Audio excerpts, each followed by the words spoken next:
it's easy to praise Him when everything is going well.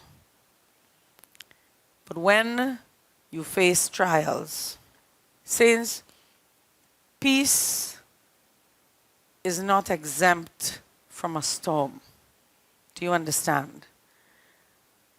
You can be in a storm and still be in His peace. Because your peace does not come from what's around you. Your peace comes from Him. And He's been reminding me that wherever He is with me. I'm with Him. So we can soar over the storm, or we can go through the eye of the storm. Peace will always go. If you keep your gaze on Him. If you remind yourself, you see Jesus when He carried the cross, even before, and they were interrogating Him, He didn't look to the right nor to the left.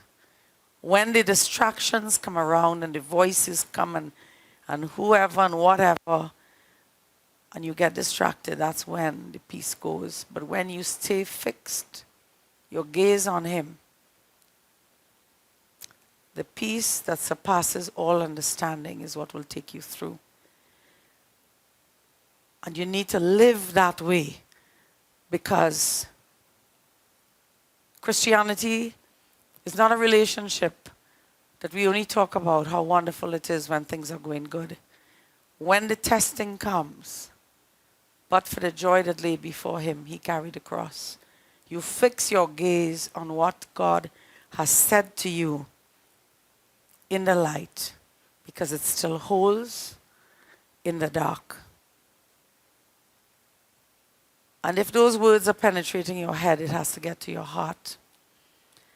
And I am telling you, when you can't do anything else but wait on Him, you will fix your gaze on Him. See, when other people bailing you out, you have too many people, you want to call this one, you want to, saints, you can get people to pray, but you've got to lock into that place. That's only you and Him. The peace will carry you. And you will do like Abraham. You will not flinch for what God asks, because you love God more than even the situation you're praying about. No matter what, your love does not waver for Him, because God doesn't promise every situation that He's going to bring it in the way you want it. Bad things do happen to those who love God as well. I mean, let's face it. Jesus suffered on the cross. Perhaps I'll use a word negative. I don't know what to say. I mean, it wasn't pleasant.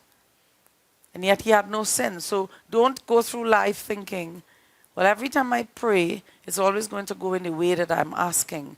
Truth is, we don't know. But you have to pray without that idol in your heart. Meaning, what the devil hopes you will do is pray and say, well, God, if you do this, then I'll do that. Thing is, you love Him, you serve Him, you obey Him, no matter what the answer is. And you make that decision before the answer comes. God, no matter what, I will love you. I will serve you. I will obey you. I'm asking you, please, God, because He says, let us reason together. We can talk to Him that way. But no matter what happens, I will never turn back. That's how you pray. And that peace, what the devil could do then? Tell me. You just said, no matter what, I will serve you. I'm never going to turn back. There's nothing the enemy can bring to disturb you after that. So I want to encourage you here today, because a lot of times, there's all this nonsense on Facebook. Well, if there was a God, why He didn't answer my prayer? Sometimes the answer could be for a number of reasons why the answer isn't what we thought. I'm here to say it's not about the answer. It's about the one who has control over the answer. It's about him and our relationship with him. Praise God.